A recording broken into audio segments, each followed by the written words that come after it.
Aleluya, gloria a Dios. Muy buenos días, amados. Buenos días, buenos días, buenos días. Sean muy bendecidos y que la gracia y el favor del Señor les acompañe hoy. Gracias por continuar en este reto con nosotros, día 139, gloria a Dios.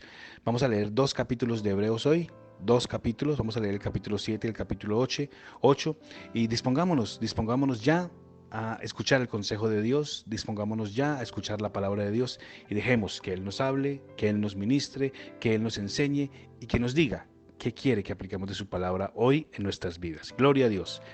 Día 139, Hebreos capítulo 7 y 8. Leemos en el nombre del Padre, del Hijo y del Espíritu Santo. Este Melquisedec fue rey de Salem y sacerdote del Dios Altísimo. Salió al encuentro de Abraham, que regresaba de derrotar a los reyes, y lo bendijo. Entonces Abraham le dio la 10ª parte de todo lo que tenía. El hombre Melquisedec tiene dos significados: rey de justicia y rey de Salem, o sea, rey de paz. Nadie sabe de dónde salió Melquisedec. No se sabe si tuvo papá o mamá, ni se sabe tampoco del principio ni del fin de su vida, como sucede con el Hijo de Dios. Sigue siendo sacerdote para siempre. Nadie sabe de dónde salió Melquisedec. No se sabe si tuvo papá o mamá, ni se sabe tampoco del principio ni del fin de su vida. Con él sucede como con el Hijo de Dios. Sigue siendo sacerdote para siempre. Fíjense en la gran importancia que tenía Melquisedec. Abraham mismo, nuestro gran antepasado, le dio la 10ª parte de todo el botín de guerra. Ahora tengamos en cuenta lo que dice la ley. La ley manda que los sacerdotes descendientes de Leví reciban la 10ª parte de los ingresos del propio pueblo. Los sacerdotes recogen esta cuota a pesar de que ellos y el pueblo son descendientes de Abraham. Melquisedec no era descendiente de Leví, pero de todos modos recibió esa 10ª parte como ofrenda de Abraham. Melquisedec bendijo a Abraham, el hombre que tenía las promesas de Dios. Todos saben que el más importante bendice al menos importante, que el mayor bendice al menor. Los sacerdotes reciben la 10ª parte, pero ellos son simples mortales. Sin embargo, se da testimonio de que Melquisedec sigue viviendo. Leví recibe una 10ª parte como ofrenda de la nación, pero podría decirse que Leví le dijo a Melquisedec su 10ª parte por medio de Abraham. Cuando Melquisedec conoció a Abraham, Leví no había nacido, pero su semilla ya existía de su antepasado Abraham.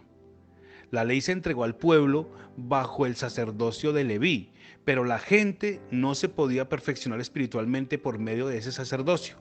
Era necesario que apareciera otro sacerdocio, pero no como el de Aarón, sino como el que tiene Melquisedec. Cuando cambia el sacerdocio, cambia también la ley. Pero todo esto lo decimos con referencia a Jesucristo. Él no es descendiente de Leví y nadie sabe de su tribu si sirvió como sacerdote en el altar. Está claro que nuestro Señor era descendiente de Judá, pero Moisés no dijo nada de sacerdotes que fueran descendientes de Judá. Todo se aclara cuando aparece Jesús, que es sacerdote como Melquisedec.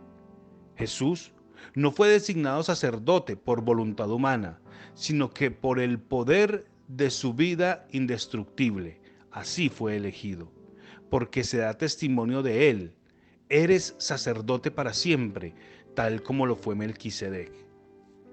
El mandamiento queda anulado por ser débil e ineficaz, pues la ley no podía hacer a nadie perfecto, pero ahora se nos da una esperanza nueva por la que podemos acercarnos a Dios.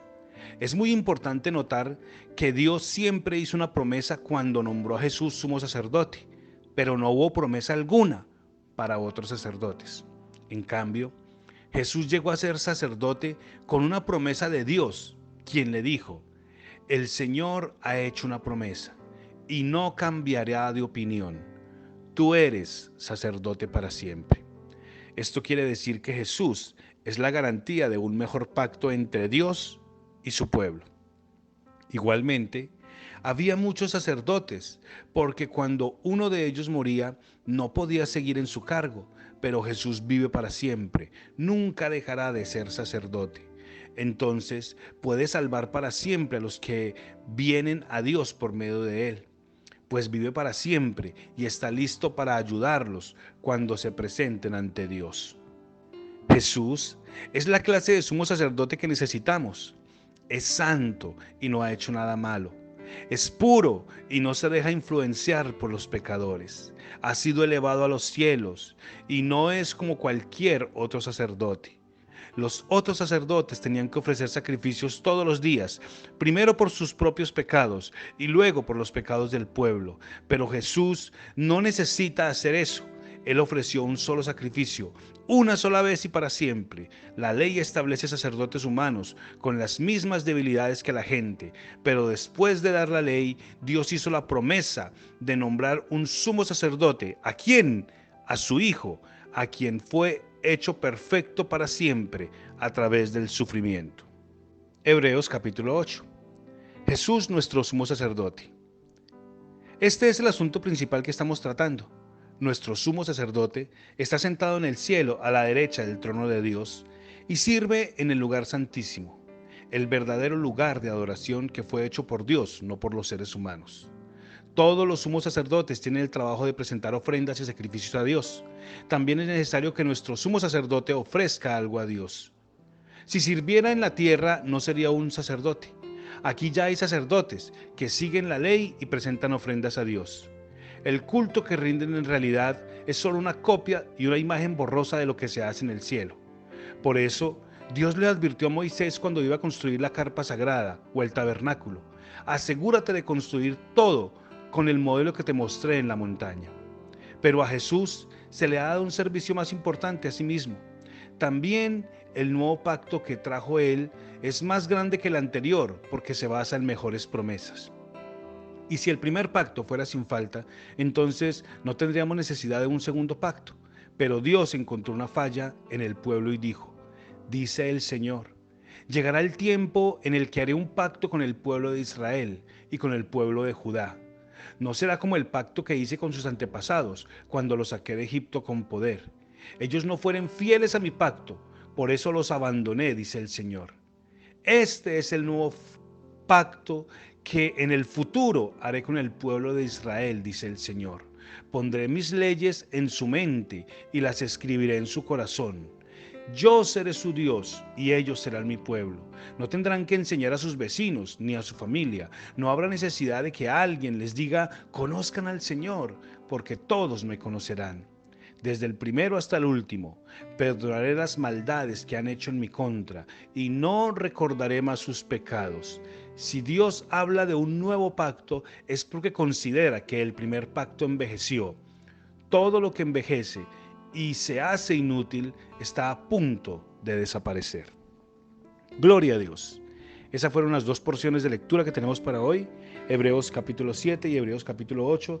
Y básicamente lo que está diciendo el capítulo 7 nos está hablando acerca de que Jesús tiene un sacerdocio que es un sacerdocio mucho mejor que el sacerdocio terrenal, porque dice que los sacerdotes terrenales son hombres, se equivocan, cometen pecados, pero nosotros tenemos un sumo sacerdote, el mejor sumo sacerdote, que es Cristo, que entró a la presencia de Dios, que ofreció como sacrificio su sangre y que nunca va a morir. Que los sacerdotes aquí en la tierra están llenos de defectos y a causa de sus defectos y a causa de sus limitaciones no pueden representarnos como quisieran delante de Dios, pero Cristo sí porque fue sin pecado, sin mancha, sin contaminación y fue designado por Dios. El versículo 16 dice que fue designado sacerdote por voluntad de Dios, quien le dijo: tú serás sacerdote para siempre. Así que si le gustan los sacerdotes, así que si quiere confesarse ante un sacerdote,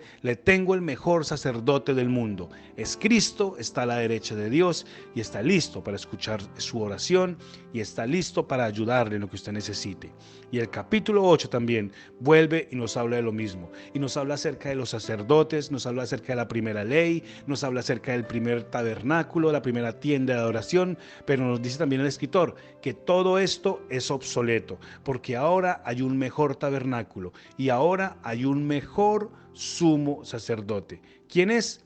es Cristo. Y el versículo 12 dice: perdonaré todas las maldades de los que pecaron en mi contra y no me acordaré de sus pecados. Versículo 13, Dios habla de un nuevo pacto. Es por eso que considera el primer pacto como algo que, algo viejo, algo que envejeció, algo que ya no es útil, algo que desapareció. Pero estamos en un mejor pacto y estamos con un mejor sumo sacerdote, con Cristo.